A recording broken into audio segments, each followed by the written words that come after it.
Shaolin Kung Fu to survive must now be taught to more young men.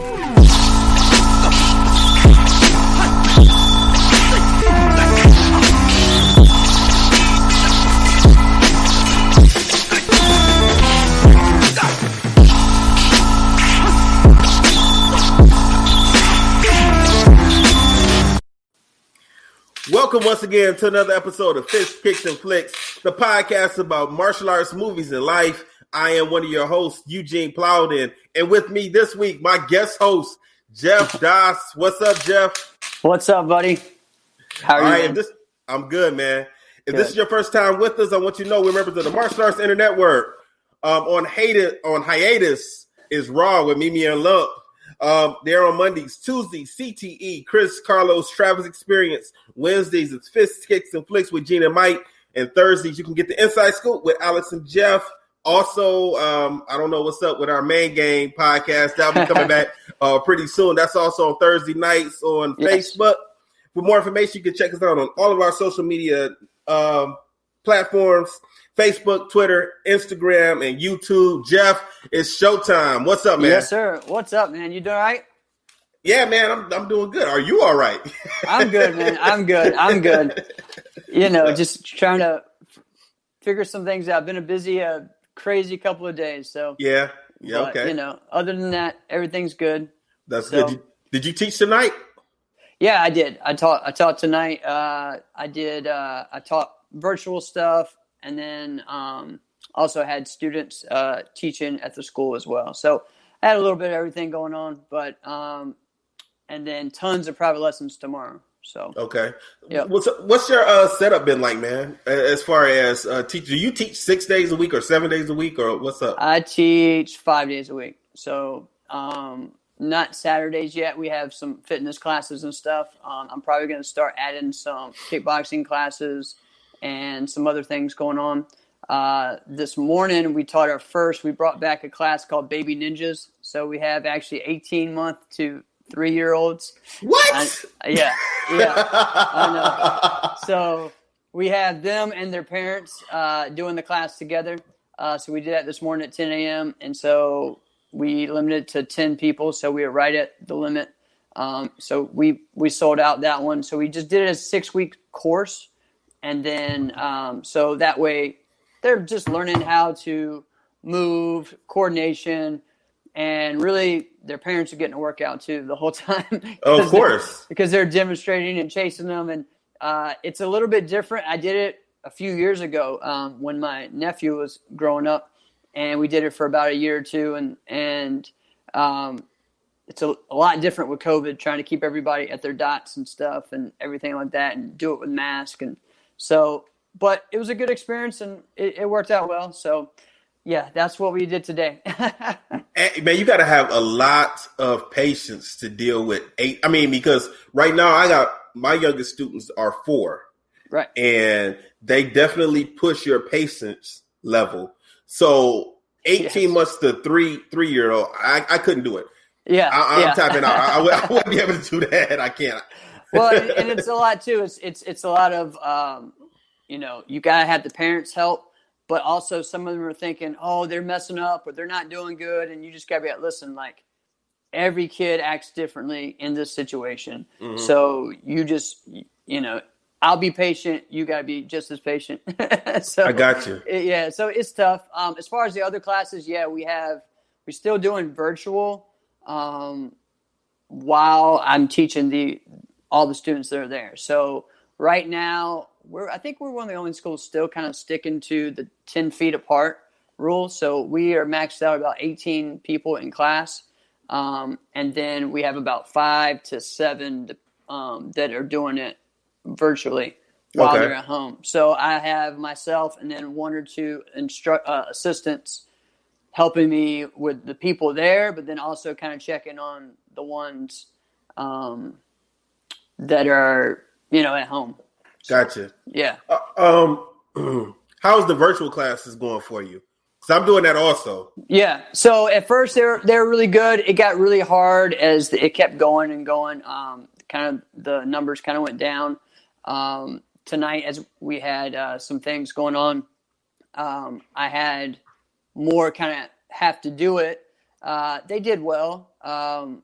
I think it's just always like the parents just feel, oh, they're not doing as good on virtual as they would in person. And so there's always that excuse. And for me, it's like, yeah, but this is what we're dealing with right now. So encourage them and don't just keep saying, yeah, I can't, the more you bring it up that they're not doing as good there, then you're just going to make them quit and not even get to come back when you're able to, Right. So the way I have my classes set up, as of right now, I'm teaching 4 days a week right now. I teach on Mondays and Thursdays are my virtual days. Okay. So Mondays I have beginners and I have white belts virtual. Thursdays I have my advanced students and my novice students. Right. And then on Tuesdays and Wednesdays I'm teaching in person. Okay. So that's why now when you do your virtual class, you're doing your virtual classes at the same time your normal classes are running, right? Right. So it's almost made to like say if they're running late or they're just like, all right, we just can't make it.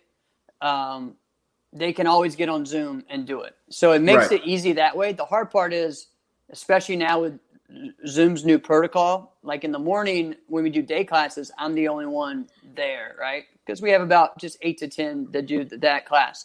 Mm-hmm. But I'll turn it on and I'll have to enable the waiting room now. So I have to physically run over to while class is going on and turn it on, stuff like that. It just makes it a little bit hard, especially if there's only one person. But I don't right now. I mean, I thought about going to just, okay, this is the only time we're going to offer virtual these 2 classes because I know I have enough staff and it's when everyone's been doing it, Mm-hmm. I mean, I've had several classes where I have it up and no one pops in. But I mean, I could, hey, Mom Walker, how are you? Hey, how you doing? So, I mean, we can, I think it makes it to where the way I've used it is it's an extra like plug that our school offers, right? So, hey, guess what? You can do an extra class at home now instead of driving out here if you want to, Yeah. So I mean, I have some that do that. They do their 2 to 3 classes here, and then they'll do virtual as well, just to get the extra in. And I'm fine with that. They're wanting to do it. So right. Yeah. Well, I wanted to do that also is offer the virtual class at the same time I have my in-person class. But right now I don't have like any help, right? Well, not just that. Well, I have to get up to so I teach. I don't have my own building. I'm teaching inside of a community house, right? Right. Okay. A community center, and I normally have to get up there. So my classes normally start at 6:00. I have to get there at 4:30 to lay all the mats down. Oh, okay. Yeah, and not only that, so it takes about an hour, anywhere from an hour and a half to maybe an hour and 15 minutes to an hour and a half to lay the mats down. Correct. So then on top of that, I would need to set up the camera, the lights, and we don't have internet on that part of the building that I'm teaching at. There's no internet. Got it. So then I would have to get on one of those hotspots. Yeah. The thing is about that, I don't even know how well the hotspot is even going to work in that building, because my phone doesn't work too well in that building. So I'm going to have to get hopefully a Verizon hotspot will work. But still, I don't know, man. I'm thinking that's going to be a problem because I have to pay attention to the kids that's in the class with me. And then also pay attention to that computer. I don't know how well I'm going to be able to pull that off. And it's hard doing it to the computer because the small, so like I have it plugged up to a big screen TV to kind of help me a little bit. But yeah, I mean, it's difficult. And, but the biggest thing is if we try, like I think you're going to add more value to your program and just a little bit of extra convenience because for them to, now I don't think we need to be adding all these other classes because one person can't make it. But if they're, at home and it's just a Zoom link, it's not too bad, Right, so, right. I can't hear you now. We'll see. We'll see. We'll see. You lost me? Yeah. Can you hear me? Yeah, I can hear you fine. All right, hold on. And I am most definitely on my Ethernet cable. Yeah, I hear you. All right. I never stopped hearing you. All right. All right. So it's not my fault this time. No, it was me. Oh man. All right, that's cool. Yeah. All right, so let's talk about this movie a little bit. So, Enter the Dragon. Mike picked this movie, and I liked it. Yeah. I don't want to go scene by scene with it. I just want to give a quick little summary about the movie. It's a classic, man. It is, and this is the Bruce Lee that I always remembered. When me and Mike reviewed Way of the Dragon, and that was like a comedy, and he was acting goofy. That was not the Bruce Lee that I knew. Correct. You know. Correct. Yeah. But I like this movie. After that show, I didn't even want to a little bit of me wanted to go back and watch it. Then I was kind of like, no, I can't do that. That was the one of the dumbest movies I ever saw, and it didn't make sense. But like I was saying, me and Trav used to watch this movie all the time when we were kids, and I hadn't seen this movie since I was a little kid. So in 85, 86, 87, around that time was the last time I seen this movie. Wow. Okay. So when I saw the movie, a lot of things made sense to me now as an adult watching it as opposed to a kid. The only thing I remembered when I saw this movie were the fight scenes. I remembered every fight scene. I've seen it before. Yeah. But the story of the movie, I did not know anything. Remember? No, not at all. Not at all. So growing up, I had recorded this on TV when it came on TV, and part of it was on one tape, and part of it was on another tape. Oh wow! so you got it at the end when you recorded on the VHS. You got it at the end of that. And then I had to switch and go and do it. Yeah. So I just always remember that. And I remember for a while, I would watch part of it. I've seen part of it more than the other part. It was kind of funny, but yeah. So yeah, it's fun. So this movie, it starts off Bruce Lee. Of course, it looks like he's in Hong Kong or somewhere, and I don't know why. I mean, the British government at this time, Hong Kong must have been under the British control. Okay, yeah. I don't think that until the late '90s or something was when that stopped. I think. Okay. I mean, pretty recent. So. Okay.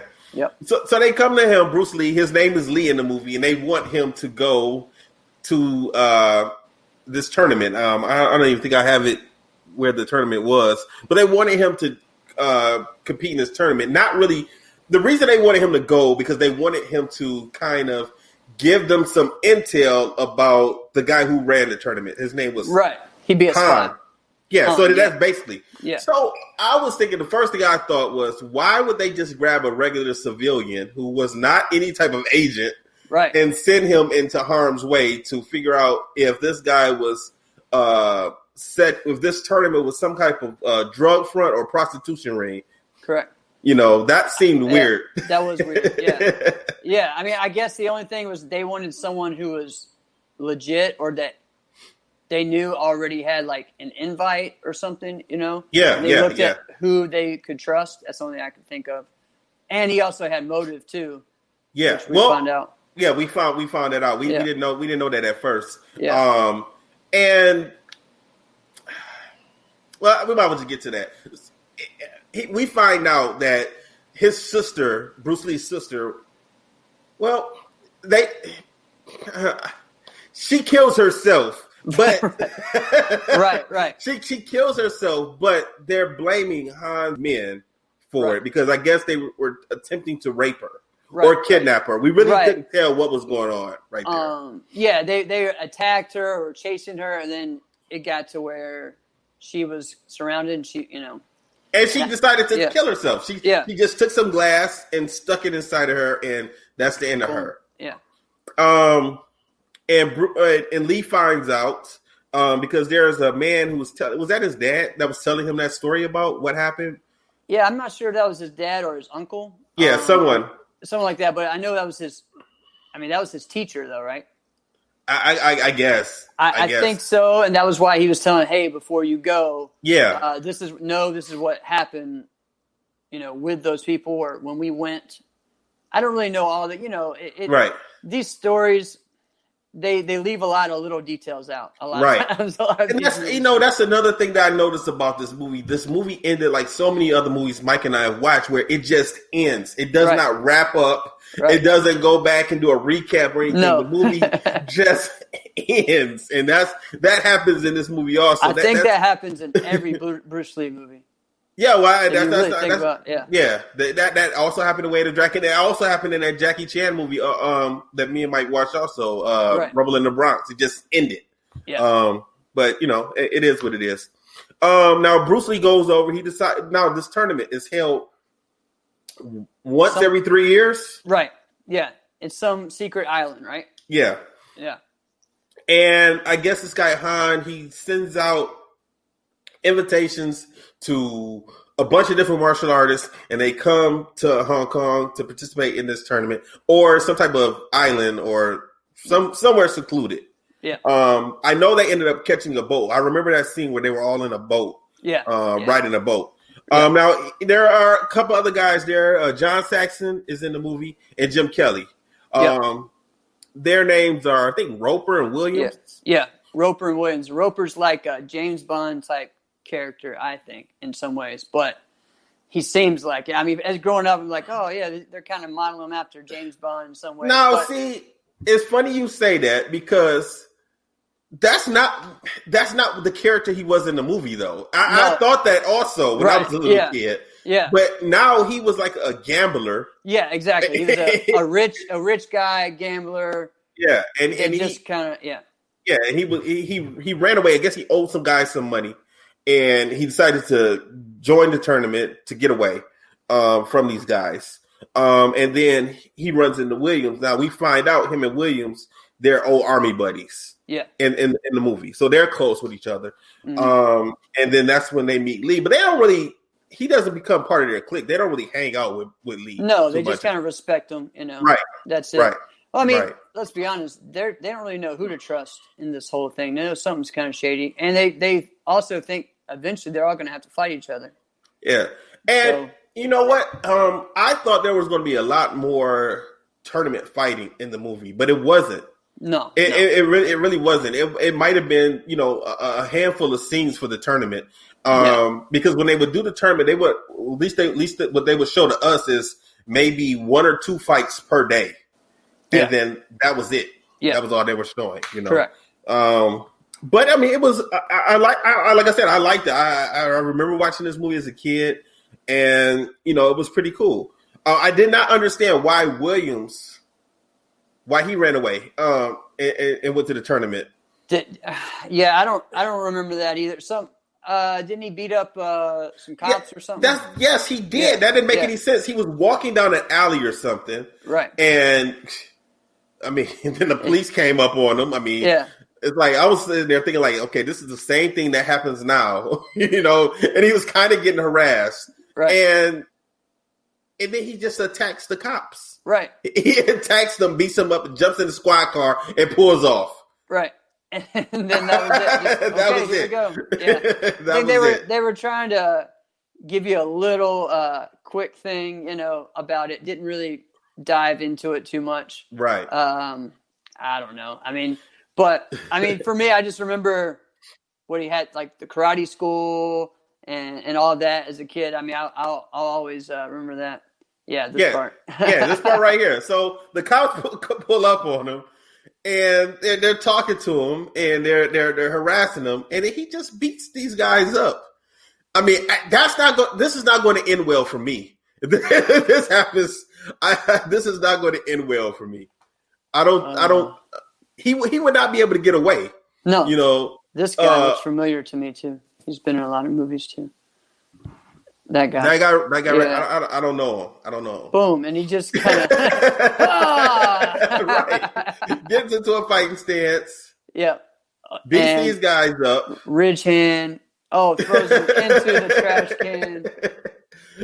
Oh, and the dog starts ripping at the police officer and jumps in the car and pulls off. And that's the end of him. Next time we see him, he's on the boat going he must have just went straight to the boat with that. Hell yeah. I mean, don't you think that'd be a little suspicious? I mean, he probably had to fly somewhere. He had to. Yeah. Exactly. So he pulls up in the airport in a police car,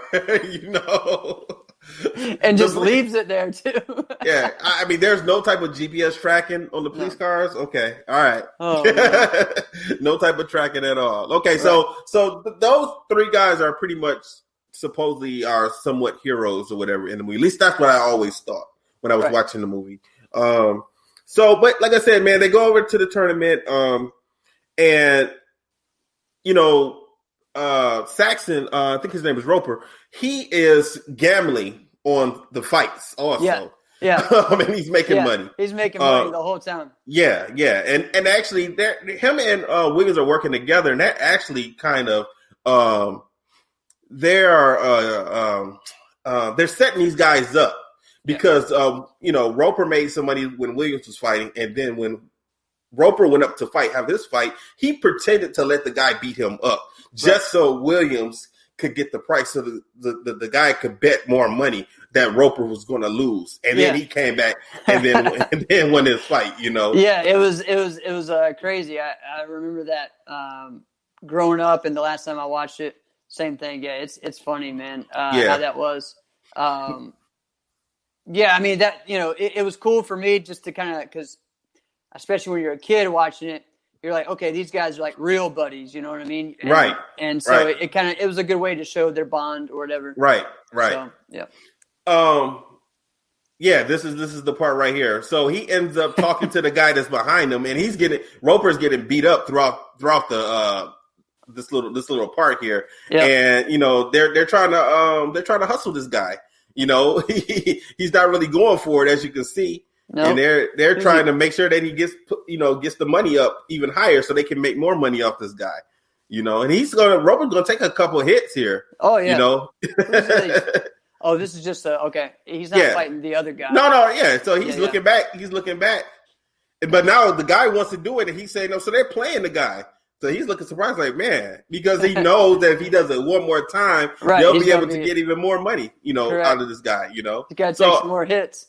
Yeah. So, I mean, it was a nice little hustle. When he sees this next move, the guy's he's going to be like, come on, let's go. See? I love the whole starting with your hands crossed thing, man. That we definitely don't do that anymore. No. Everybody's like 6 feet away. Yeah. And bouncing. 6 feet away, bouncing. Yeah. Hands are down, Oh man. So I like the like the way the scene, the whole thing is, and he just jacks him up. Yeah. Like the scenery, you know what I mean? Like the scenery of this movie, I think to me is something I'll never forget. Like the way the tournament was set up, the way the island was, you know, I think it was a cool thing. It just showed like Hong Kong. It showed, just the film of it to me was something way ahead of its time. Mm-hmm. The way, like the production part, mm-hmm. and even now compared to now, all right, it's not good, very produced, but just the backgrounds and everything and just how intricate they got to details. You didn't really see that in a lot of Asian movies or mm-hmm. Kung Fu movies back then. Mm-hmm. It was just like a random place and they just did the whole movie in the same spot, So Is that the kind of feel that that Karate League is trying to give people? Yeah, I think so. Yeah, I think that's what they're trying to do. What's the name of that league again? Karate Combat. Okay, Karate Combat, yeah. Yeah, so they have they're doing some different stuff, man. I mean, they have like some like medieval type thing, and then they'll have like in the pyramids and stuff. But it seems pretty cool. We'll see how it goes. Are they even on TV, or is that strictly an internet thing? I think it's a strictly internet thing right now. Yeah. Okay. Yeah. So. Okay. Yep. So let's get back to this movie now. What I really understood was I really understood why so many people were hype in the Last Dragon movie when they saw Bruce Lee fight the guy that he was fighting. What was that guy's name? Let me look him up. Bob Wall on that one? The guy that that Bruce Lee blamed O'Hara. Okay, thanks, Trav. Yeah, O'Hara. Yeah. I understand now because when I was watching that, I said, "Oh, this is the guy that has something to do with his sister being killed." Yeah. So now I understood why the people in the Last Dragon movie, they were so excited when they saw this part of the movie, because they were watching that when Shonuff came in. This is what they were watching. This is what they were watching. Yeah. So now I understood why they were so excited and hyped to see Bruce Lee, fight this guy. Yeah. It's pretty cool. Yeah, and that's Bob Wall is the actor in that. And so he was another karate fighter all these years. So yeah, and that's Han. Yeah, that's Han right there. And he's got the most like evilest look, man. He does, man. He looks like a villain. Yeah. Now, breaks a board. Have you ever done that? What? Do a speed board? A speed break? Yes. Not just that. I'm talking about before you competed. No. Well, yes. All right. That's not true. I do that before I compete in my forms. Yeah, but I haven't done that in fighting and been like, But I'll do that to get pumped up sometimes. So, as you can see here, he's thinking about his sister, and he goes off and hits him real quick. And that scar is from his sister, right? Yeah. Yep. Now, they never explained how come Lee is not wearing the uniform. I was just going to ask the same thing. Yeah, I just asked the same thing. They mentioned it. They mentioned it to him. They said something like, "You're not in uniform." And he just gave them a look like, whatever. I'm not wearing that. And nobody else ever said anything to him about that. Nope. He's freaked out. Yeah, so he's gonna dishonor him. So that was a nice kick. Did Bruce Lee do his own stunts? I don't know, man. I've heard yes, I've heard no. I'm not sure about that one. He might have done everything but the backflip. Who knows? Yeah. So when I was watching this, I was like, "Oh yeah, okay." So he's getting revenge for his sister, but he's also playing with the guy. It looks like he could have taken him out at any point. And he even tried to give this guy a pass, also, because he beat him, and the guy, O'Hara, he couldn't take it anymore, and he was getting ready to come back at Lee. And then that's when Lee had to turn around and jump and do that stomp. Because right here, he thought he was finished. Boom. Yep. The famous Bruce Lee side right. Man. So he thinks he's done, and the guy's getting ready to jump back up and, here with the bottle. Here we go with the bottle. So now, every time I see this part now, I can't help but think about The Last Dragon. When the guy turns around like this and walks over and jumps up and smashes the stereo that was playing, Boom. Oh, here we go. Some noise. Yeah, so, roundhouse kick right to the neck. So, I guess he was like, you know what? This guy's going to keep coming back at me. Let me go ahead and finish him and just get rid of him. The face, man. Yeah, that's the classic Bruce Lee face that everybody attempts to make when they want to imitate Bruce Lee. Oh yeah. And then the double stomp is like his it's like his signature move, or his finishing move almost every movie, Yeah, coup de grace. Yeah, that's right. Yeah. And now it's become a huge wrestling move. Right. So he ends up taking O'Hara out, and actually Han finds out that somebody has been getting out. I guess at night these guys are all supposed to go back into their bedrooms, and he sends women to them in their rooms. Yeah, and pretty much prostitutes. Right, and one of them ends up being another spy and an agent, and that's who Bruce Lee is in contact with, and so she's helping him sneak out to find what's going on around there. Right. Han finds out also that somebody has been sneaking out, and he also knows that Williams had been going out also, because I guess one of the girls must have told on him, because they told him not to leave the room. And Williams had been training or something outside, I guess. Yeah. He was outside training, and then Roper was with a chick. Yeah. He had a lady. Yeah. So, and Williams saw Bruce Lee, but I don't think he knew it was Lee. He just saw a figure in the Right. shadows. Well, eventually Han, questions Williams about this. And, he tells him, I know you've been out. So Han is kind of think that they're in cahoots with each other. Mm-hmm. And they ended up killing Williams, you know. Yeah. His dialogue in the movie was just awful. Of course, like all martial arts movies are going to be when they have a black guy in there, they're going to give him something corny to say. I don't know what was up with that back then. Yeah. I don't know. So they ended up killing this guy, and then they bring Roper in, and now with Roper, they weren't accusing him of trying to sneak around or anything. They wanted to recruit him. Right. They wanted him to start working for. Right. Whatever they were doing. So again, we haven't really talked about what they were doing. Have we found out yet? Around this time, this is the time when he kind of starts showing them what's going on. Right, yeah, but right. But they didn't really explain. When I watched it, they didn't really explain what was going on, and I just assumed, okay, this must be something to do with drugs. But they're not coming out all the way and said. If they did, I missed it. Right. And a lot of like psychedelic type things. Yeah. Meth stuff. They had some people they were doing tests on. Yeah. All kinds of stuff like that. And then when they show him Williams. Yeah, Roper. Roper didn't really have a choice right here. Right. If I saw my friend hanging from a noose like that, you don't really have no choice but to join him and figure out how you're going to get out of it later. Right. Yeah, so it's crazy. Yeah, and then they just drop him in this water, and that's the end. That's it. Yeah, that's the end of him. Yeah, he's done. Yeah.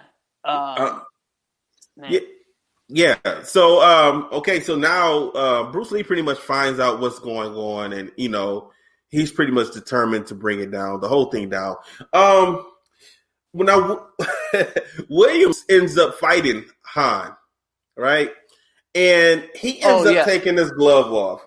And this was the smallest hand I had ever seen. That was terrible editing. That was actually horrible. That was horrible. When Williams is fighting Han, I laughed because it was like a baby doll's hand. Yeah, it was. It wasn't. I was expecting that claw because I remember the claw at the end of the movie. I remember that. So when they were fighting, a lot of different ones, right? Yeah, he had a lot of different. Steel one, he had but when he pulled out that little hand and had that on, I just lost it. I literally laughed. I had been drinking also. So I guess it was extra funny because I'd had some drink. Man. But man, that hand was just so little. I was like, oh my God, what is this? Right. So they eventually start fighting Han and Lee, and of course Lee beats them. The hand that Han had, this part here, when he pulls this off, like look at that hand. That's like a baby doll hand. That is like the smallest hand I have ever seen. It's supposed to be what, like an iron type hand or something? Yeah. Yeah, but that's horrible. They should have done better than that. That's right. Like that's Barbie's hand. That's Barbie's hand right there, My God. That's funny. That's funny. Yeah, they could have did better than that. Yeah. But yeah, one of the cool Han things, wins. Yeah.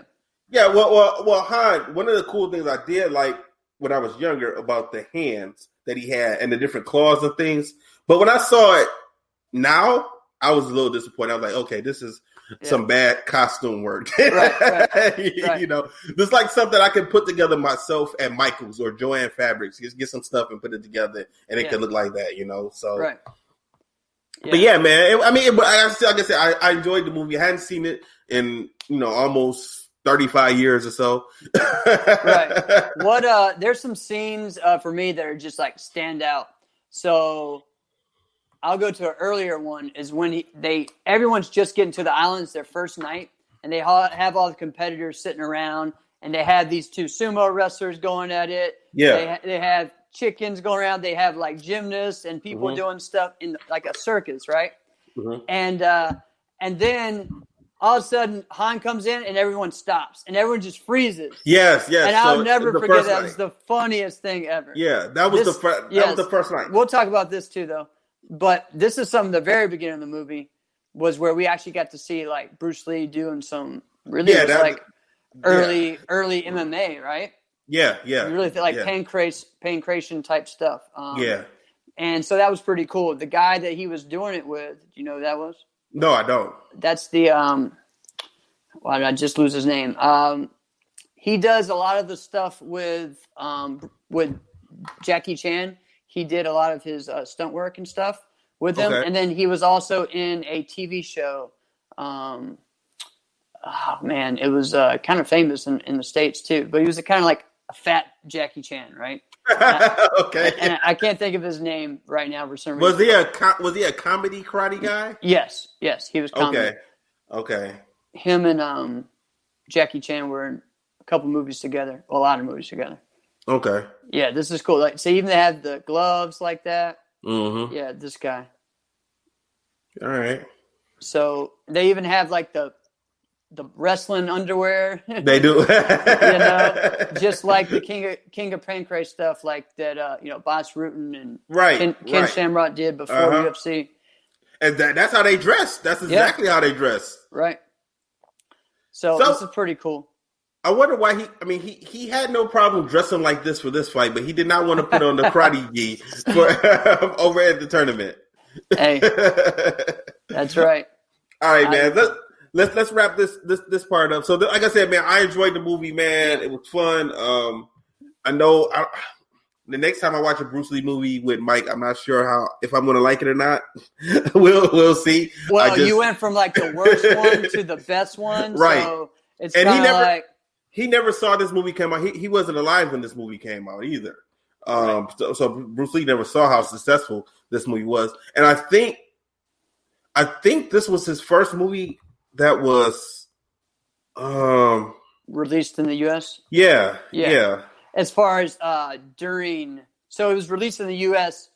the same time. You know what I mean? Like okay. Like as a big release. Like when they released it, he had just passed away. Right. But they sold out the Chinese theater and everything like that in Chinatown in L.A. and I mean it was huge success. Yeah. So I mean, can believe that. And then after that, martial arts blew up in the United States again. Yeah. Yeah. So it was cool. I'll never forget those mirror scenes when they're fighting in that mirror room. Yeah. And then the way it ends with the spear and just keeps twirling after he's on it.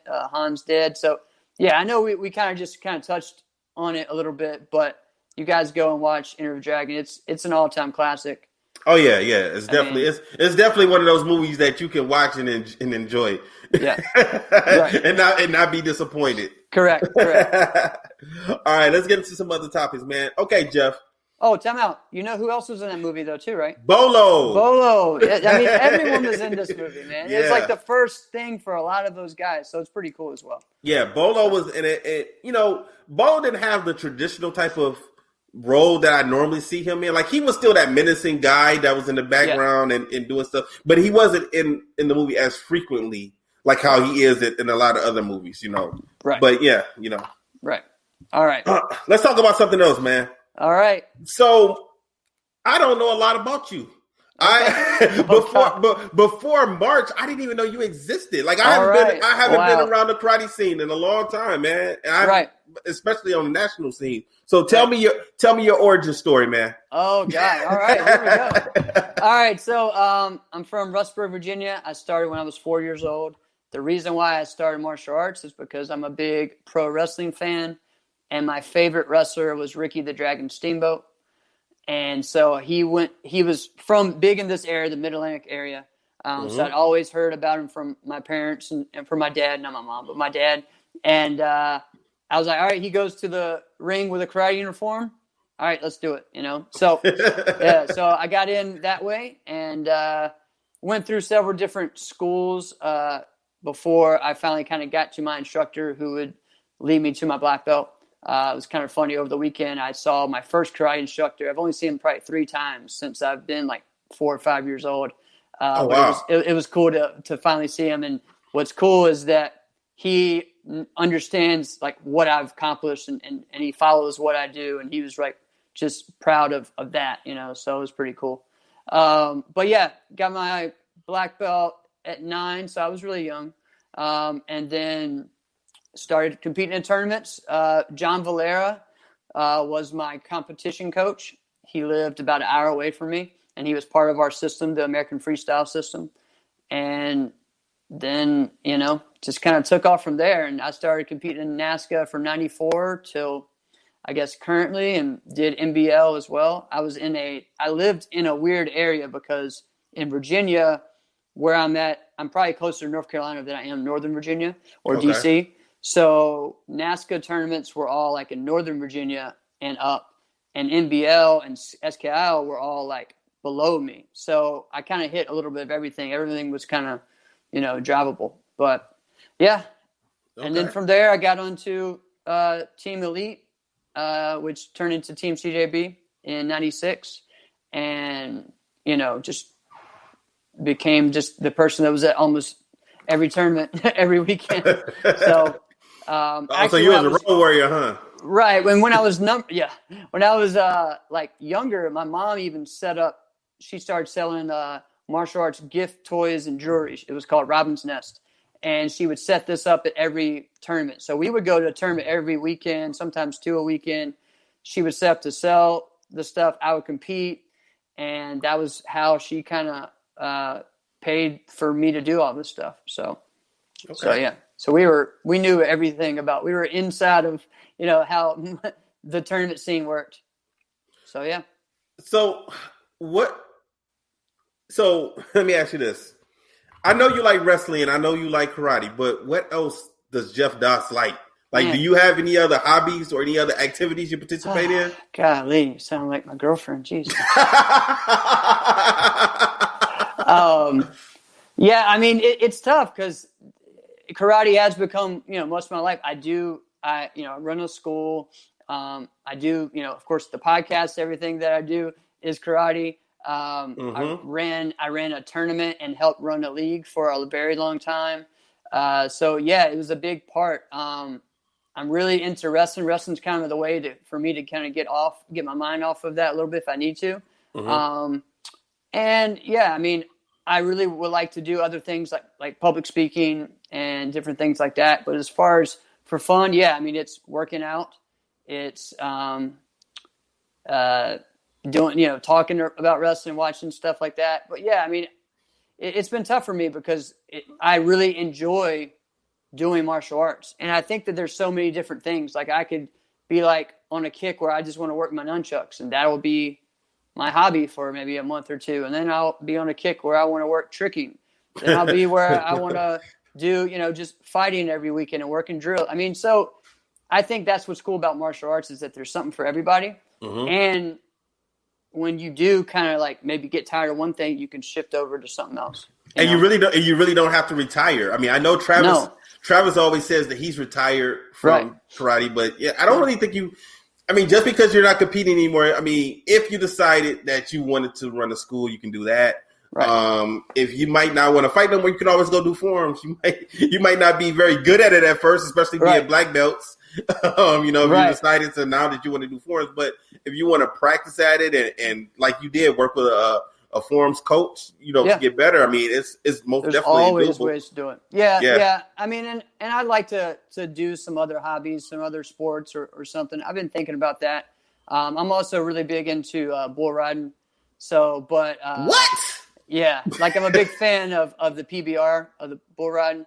And so that's one where if I try to get in that's a big risk to do something just for just stay away from that. Stay away from that, man. I mean, because you just said that you have all of your professional stuff is tied up in the martial arts, and bull riding, one bad ride is going to wipe all that out. I know.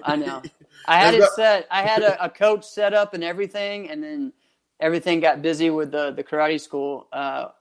And I was ready to start learning how to do it, but yeah, it's funny. It's funny. It's always been. That's how my parents met. Was at a rodeo. My dad was a cowboy. He did wild horse racing and team roping and stuff like that. So it's just kind of I guess in my blood a little bit. So okay. Yeah, right. I know. I got to find another hobby though. just something. Just might want to switch it up sometimes. I mean, I'm not forcing you to do that. I was just wondering.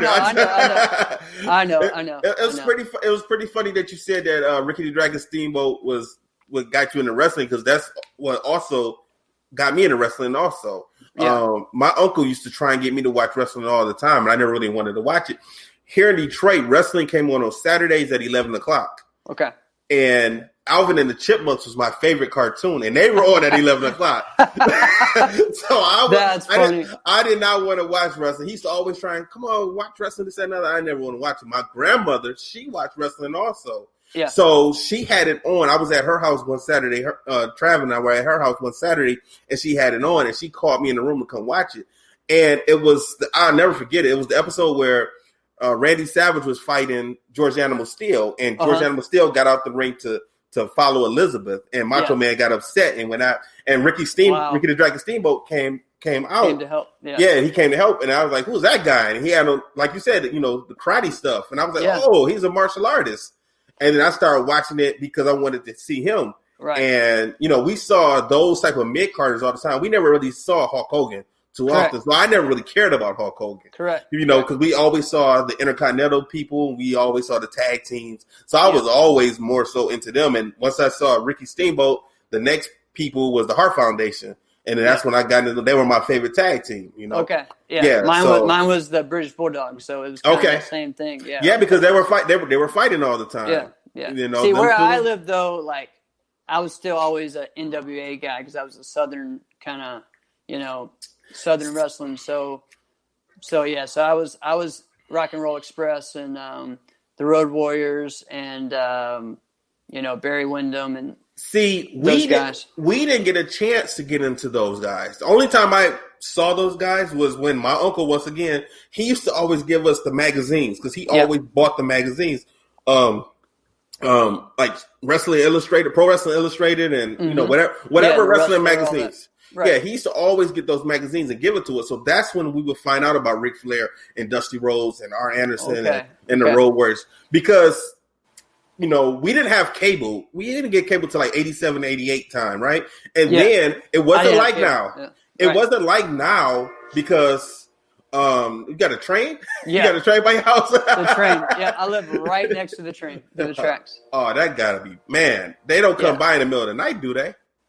Yeah, at least twice. At least twice. I've gotten used to it though. Someone asked me over the weekend. They're like, "Hey, did you feel that earthquake? That happened a few?"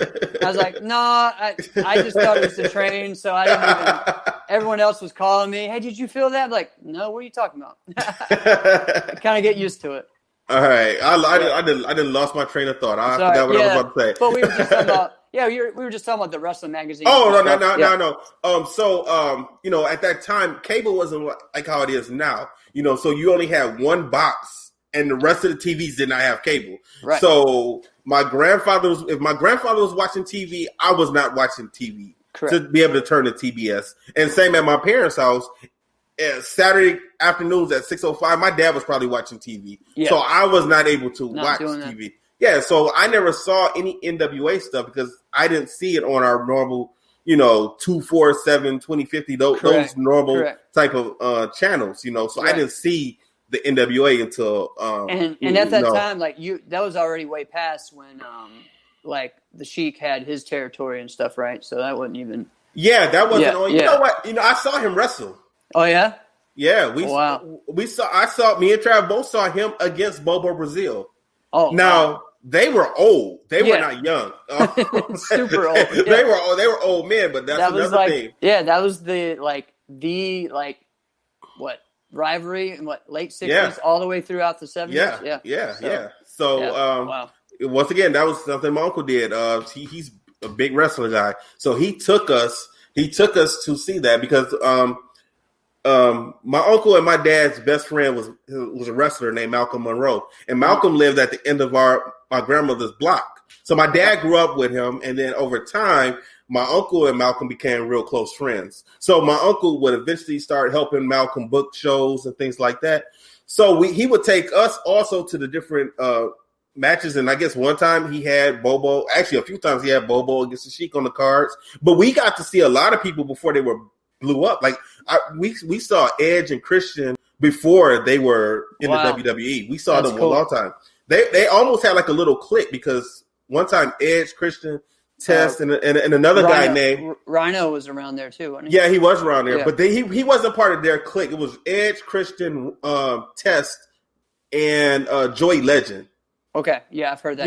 Yeah. So those four guys ran together pretty tough, and we saw them before they blew up. And there was a lot of people, and then there was people who would come in who weren't no longer in the WWE or NWA, like Abdullah the Butcher, Terry Funk. Two Cold Scorpio. We saw a lot of those guys. Probably Jake the Snake. Probably. No, we never saw. Jake didn't come through. No, Jake didn't come through. I actually, if they ever booked that guy, he probably wouldn't have even showed up. It's true. At that time in the early '90s, he was having some rough times at that time. But before we get, I got one other question about wrestling I want to get to, but let me get to something real quick before I forget. VFT Pro Point. Did you see the Pro Point event? The Pro Point event, I just saw a couple of highlights. I did not get to watch it. I was at a martial arts banquet.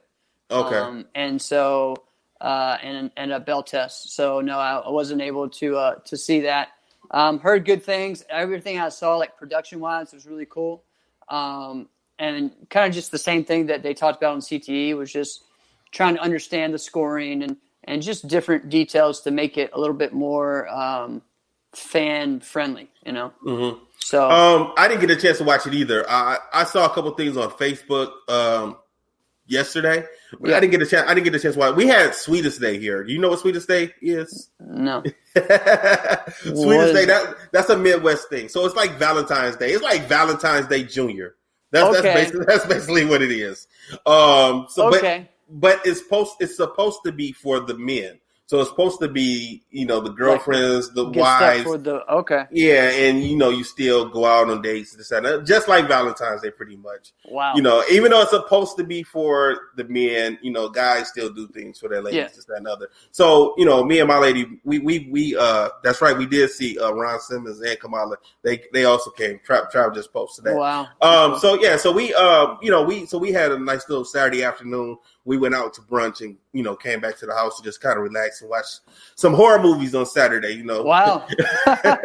So fun. So I didn't get a chance to watch it. But my question is, do you think these virtual events can be the nail in the coffin for karate tournaments?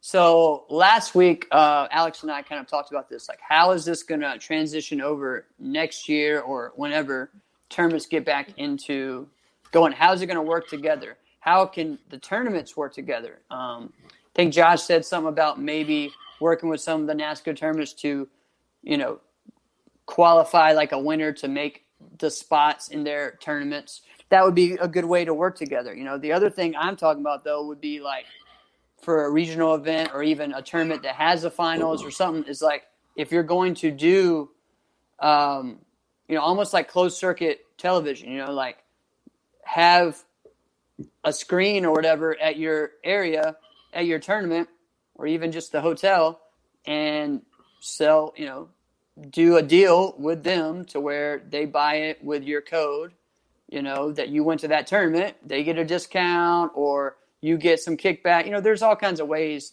to do something like that. I think the more they work together, the better it's going to be, but I don't think that it's going to hurt tournaments because it's just a small portion of people. I think in some ways, if the tournaments do this right, it could actually help tournaments because they have something to go after and go towards, now. Instead of just, hey, he won that tournament, that's great. Now what? All right, I'll see him next weekend.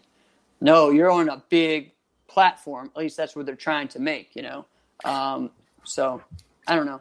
What about, do you think this could potentially hurt the smaller tournaments? I don't think tournaments like AKAs or Battle of Atlanta, the bigger tournaments, I don't think those will have an issue.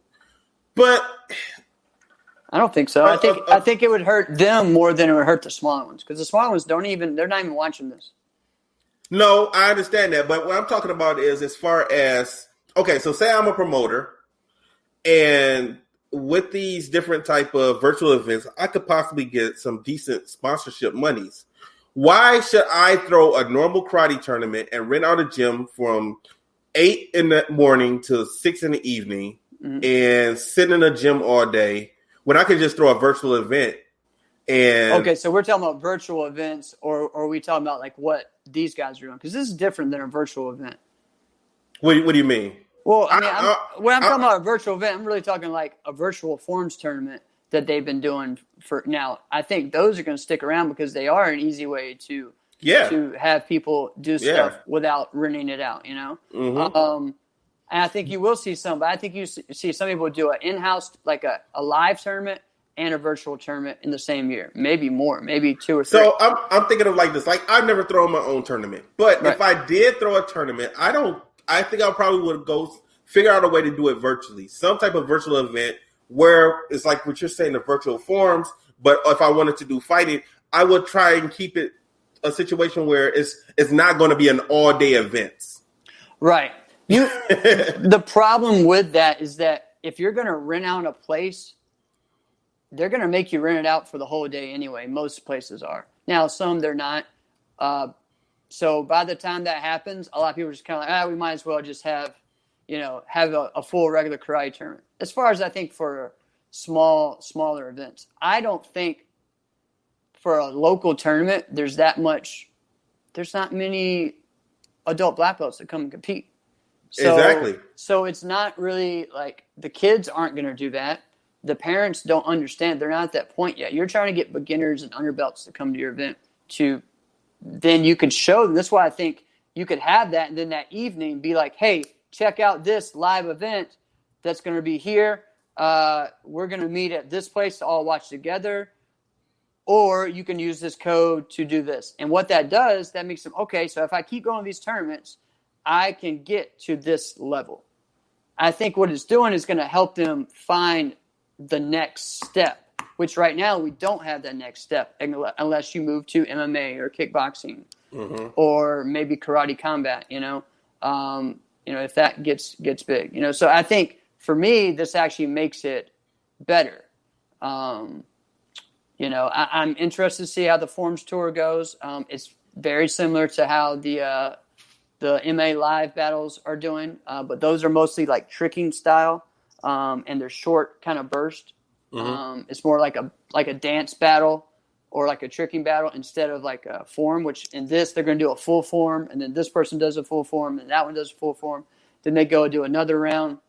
So it's going to be different. So I'm interested to see how that's going to be. I'm excited to commentate for it. So I just think it'll help. I think it gives people, even a smaller event, like something else to bring people into their event. I don't know. It's going to be interesting. The next 2 to 5 years is definitely going to be interesting on the tournament scene, and especially these virtual events are only going to get better and better and better. The production, the video quality, the commentating, all of that is going to eventually just get better and better. I don't call them virtual. I call them more like pay-per-view events. You know what I mean? That's just, for me, that's kind of what I think. So when I think virtual, I think of like there's no contact whatsoever. Oh, okay. I see what you're saying. I mean, I know it's called Virtual Fight Tour and stuff, but for me, it's a pay-per-view style, show. Well, that's what I was meaning. Yeah, that's what I was meaning. Yeah. Because like, man, I don't know, man. I'm kind of speaking from around here in Michigan also. I don't know how it is where you're at, but the tournaments now are not really the same as how they were when I was a kid. No, not at all. Not at all. But again, I just don't see anyone wanting to watch the current people that are going to some of these events and pay for it to watch it. You know what I'm saying? No, you most definitely got to have star quality. You got to have star quality. I don't think everyone has the production or even the know-how to do that.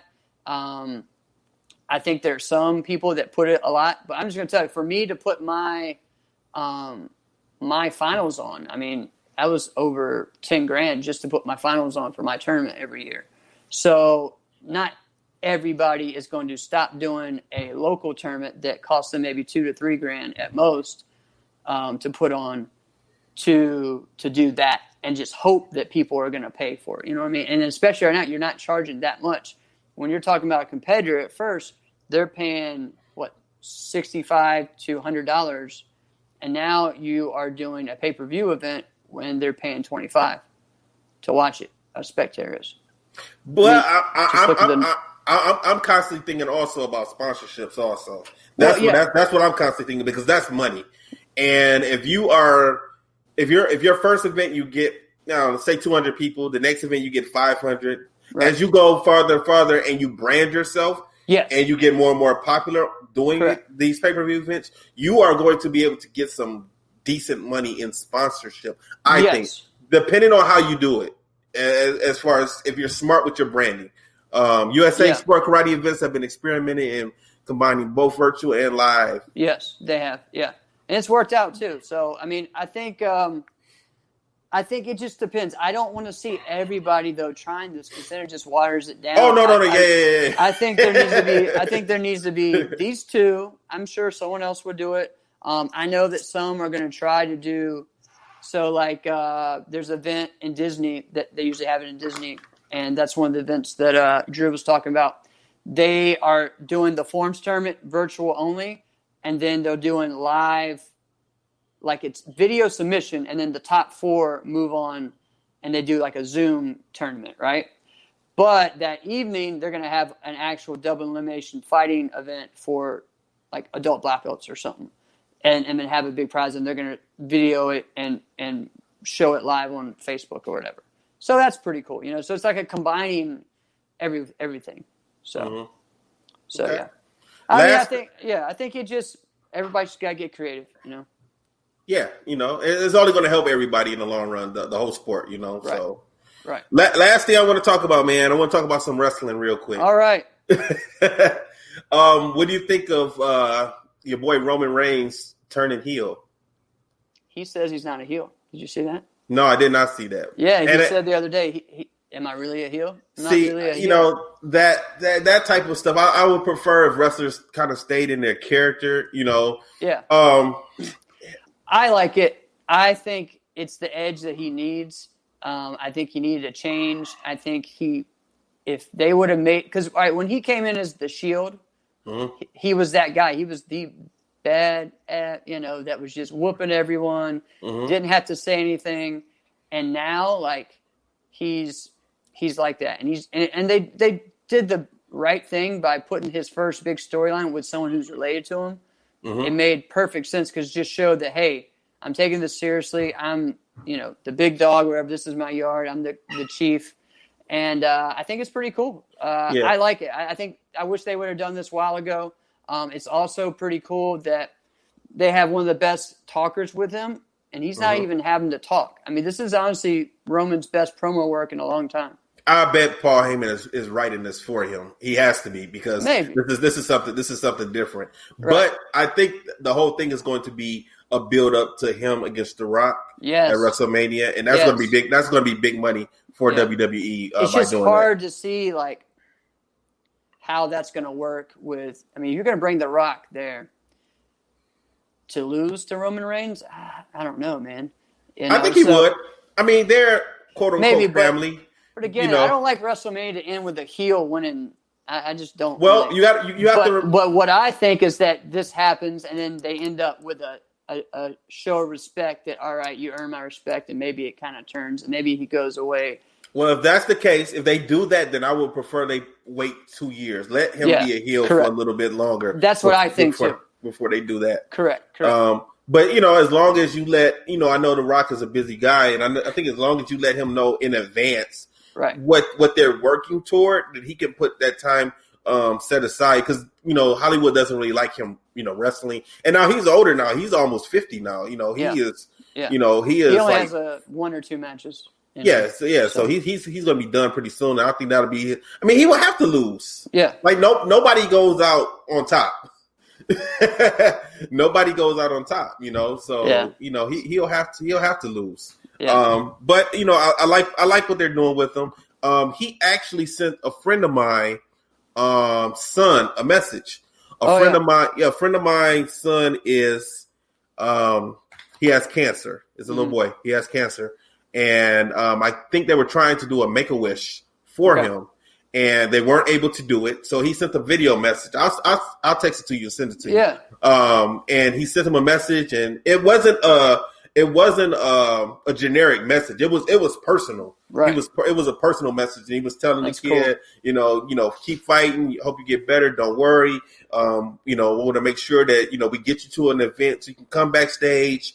You can meet all of the wrestlers. You can meet me. We're gonna hang out. And I was like, oh man, that's cool. I sent my man a message like, man, see, now I gotta like the guy. Yeah, because this message was real sweet that he sent to his son. So. And that's why I think he kind of want to make it like, hey, listen, yes, I'm a heel, but it's because I'm taking what I do really serious. That way he can still do those types of things, the Make-A-Wish things and stuff too. It's just like, hey, I'm good to you guys. But just don't get in front of me in the ring or I'll mess you up, I mean, kind of like with Goldberg. No one wants to mess with Goldberg back in the day, Right, so, right. Yeah. I think Bret Hart still has some issues with Goldberg. Yeah. All right. So this is what I'm gonna do. I don't know what Mike's schedule is like, so I don't know if Mike is gonna be back next week or not. But what I'm gonna do, my next movie that I'm gonna watch is Sidekicks. Oh, all right. I'm gonna watch Sidekicks. This is kind of fitting too, because this weekend is the Virtual Fight Tour in Texas, right? Uh-huh. And this whole that whole movie was made in Texas. Oh wow! It was filmed at a big event. Used to be called Karate Olympics, and that was at a tournament in Texas. And you'll see a lot of Texas competitors and instructors and stuff there. The guy that is Wayne Wynn, who's the White Ninja. Uh-huh. He's a big Texas legend. He's taught most of the people nunchuck in that state. So yeah. And he runs. So he was the guy that ended up doing that form with the nunchucks, right? Yeah. Okay. Yeah. Okay. Yeah. There's all kinds of people. There's Richard Dixon, Daniel Dixon's dad, that's in that movie. There's all kinds of people in that, so it's pretty cool. Yeah. So I've seen this. I haven't seen it in a long time. I saw it when it first came out as a kid, sometime in the early '90s, and this is one of the only Chuck Norris movies I ever watched, and I really don't even consider the Chuck Norris movie. Right. Yeah, it's weird. You're right. It's just more like a highlight of all of his movies. Yeah, flashback scenes. Yeah, exactly. So sooner or later, me and Mike got to watch a Chuck Norris movie because I really don't know what all the hype is about with Chuck Norris. The ones that are all right are his, like the military ones. Some of those are pretty cool. What's it like Delta Force and those are all right. There's one with Bill Wallace in it. That may be interesting to watch. I had that one as a kid too. So if you have never seen the movie Sidekicks before, I want you to know right now it's very cheesy. Yep. It's not going to be full of action. It's going to be goofy. It's going to be. I mean, you got Joe Piscopo in the movie. It's the bad guy, the main bad guy. So this is like. I don't know. It's like somebody took the Karate Kid and kind of remixed it, and they didn't want to bite off of the Karate Kid 100%. Right. Kim Do was in it. Yeah, Kim Do was in the movie. There's some other ones that are even in the background. Yeah. So Chris Minshew. Yeah. It's a fun movie, and I think I'll be able to watch this and enjoy it and take my notes. I'm not sure who's going to be on with me next week to talk about the movie, so I'm just letting everybody know now I'm going to watch Sidekicks. And if you're going to be on, then make sure you guys watch it also, so you can come on and be my co-host. There we go. Help me out. Man. You got anything else, Jeff? No, man, this was fun, and guys, go check out the movie Sidekicks. Also, check out Virtual Fight Tour this weekend. Houston, it's going to be a lot of fun, or Texas, sorry. And lots of, Yeah, I'll be watching. I'll be watching it this weekend, Saturday. Yeah, 6 o'clock. Saturday, 6 o'clock, right? Yep. Yep. I like that time too. That time works. Oh yeah, that's perfect. That time is most definitely perfect. Well, was Pro Point on at 6 o'clock also? They're at 7. They're at 7. That's still not bad. That's still not bad. And their first one they did on Friday, it went really fast. It was done in like 35 minutes or something like that. So I was about to wrap up until you said that. So I didn't know what happened on Friday. I saw you guys talking in our chat group. So right. So what was going on Friday? That was like the wild card. So the people that have like qualified by going to certain events, like the winners of the different divisions at Battle of Atlanta and some of the other local events, and some of the other people that maybe are there but not right there at the top tier, they were fighting. So there was 8 people fighting to win a spot in the tournament the next day. So there's 7 seeded fighters, and then the winner of the wild card was up there. And so John Cortolo won. John Cortolo is a great fighter. He could have been in that seeded one anyway. Like he's a top level fighter, and so he won that. Okay. Yeah. All right. And then the winner of the whole thing was Bailey Murphy. So okay. Yeah, I did see that. Yeah. And I picked that one. So again, I beat out. All right. So make sure you guys check out Sidekicks. Make sure you watch VFT 3, Yep. Texas. Yes. And check out Inside Scoop tomorrow night. So that's right. We'll be on tomorrow night. We have Rudy Rain on. We have an interview. Yeah, we have Rudy Rain on tomorrow night. He tours the world doing tricks with Justin Bieber. He has been a world champion martial artist, and he just released his first EP last month. So he is a music producer and rapper. So so it's going to be cool. We both have the same sport karate coach, John Valera. So it's going to be cool. Paul Mitchell, all that. So yep. All right, so we're going to wrap it up, guys. So from everyone here, the Martial Arts Internet Network, Fist Kicks and Flicks, the Inside Scoop, CTE, we will see you guys next week. Stay safe, stay strong, and we'll holler at you later. Peace! Disaster must come. At best, only postponed. Shaolin Kung Fu, to survive, must now be taught to more young men.